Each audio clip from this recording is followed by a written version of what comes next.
ॐ सशङ्खचक्रं सक्रेटकुण्डलं सपीतवसं शिरसारवीक्षणं सहारवक्षस्थलकौस्तुभं श्रियं नमामि विष्णुं शिरसा चतुर्भुजं नारायणं नमस्कृत्यं नरं चैव नरोत्तमं देवीं सरस्वतीं व्यासं ततो जयमुदीरये। मङ्गलं भगवान् विष्णु मङ्गलं गरुडध्वज मङ्गलं पुण्डरीकाक्षो मङ्गलायतनो हरि। जय जय श्री राधे जय जय श्री कृष्ण कृष्णाय वासुदेवाय हरये परमात्मने प्रणतक्लेशनाशाय श्री गोविन्दाय नमो नमो श्री कृष्णाय वयं नुमो। आज परम पवित्र पुण्यदायिनी मोक्षदायिनी एकादशी व्रत है।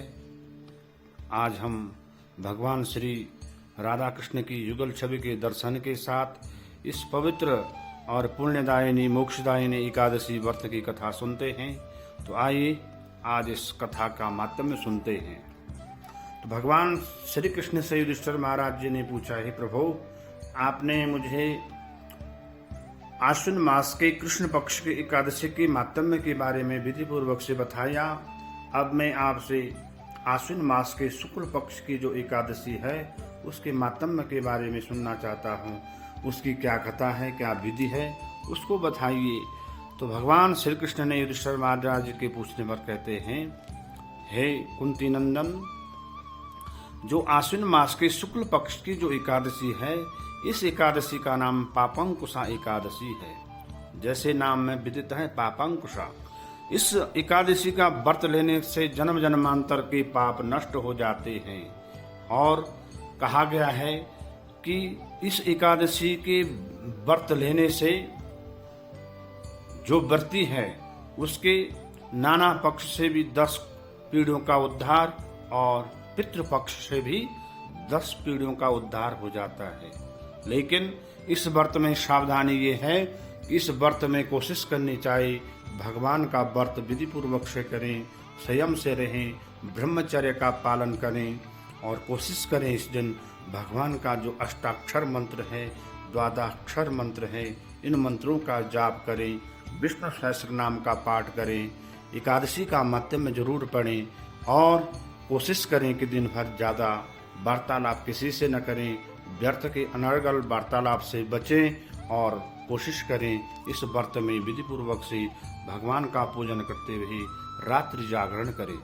तो इस व्रत का विधान यही है कि इसमें भगवान शालिग्राम जी से लेकर के लड्डू गोपाल से लेकर के भगवान का जो श्री विग्रह है उसका षोडशोपचार पूजन करें और तदंतर भगवान को नूतन वस्त्र पहनाएं, भगवान को चंदन का लेप करें और तत्पश्चात भगवान को नैवेद्य अर्पण करें, विभिन्न प्रकार के फलों का भगवान को भोग लगाएं और दिन भर भगवान की पूजा करें, भगवान के नामों का उच्चारण करें, एकादशी का माध्यम में जरूर सुने।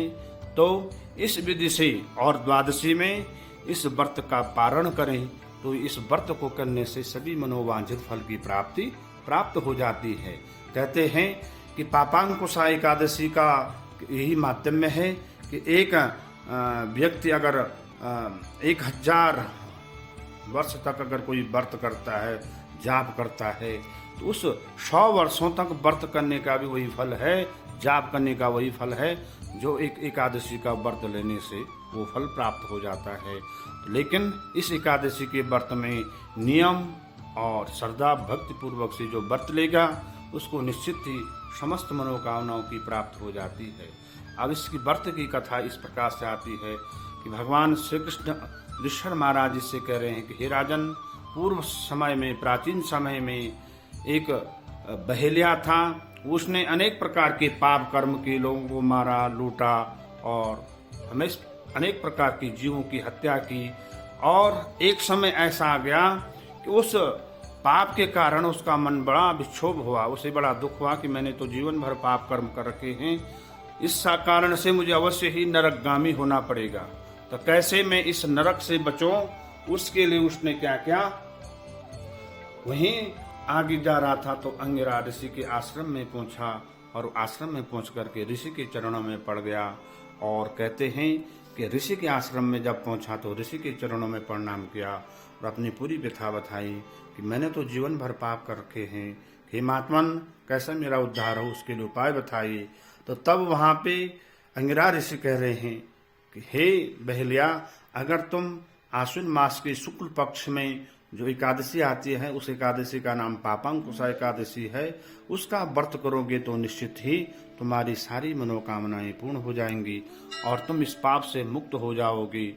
तो बहेलिया ने जैसे ही समय आने पर आश्विन मास का शुक्ल पक्ष आया, उस शुक्ल पक्ष में उसने इस एकादशी का व्रत किया, रात्रि जागरण किया और भगवान का भजन किया।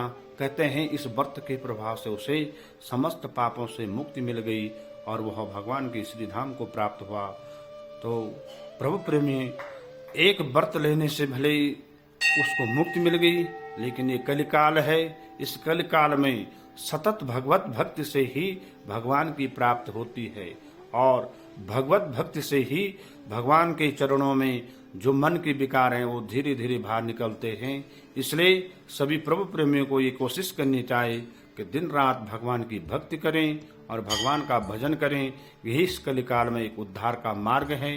तो एकादशी जो पापांकुशा एकादशी का जो सार यही है कि इस एकादशी का व्रत लेने से मानसिक विकारों को भी दूर करें और ये दुकार तभी दूर होंगे जब हम सत्संग करेंगे, भगवान के नामों का भजन करेंगे, तभी जाकर के हमको भगवान की भक्ति प्राप्त होगी और ये मनुष्य जन्म सफल होगा।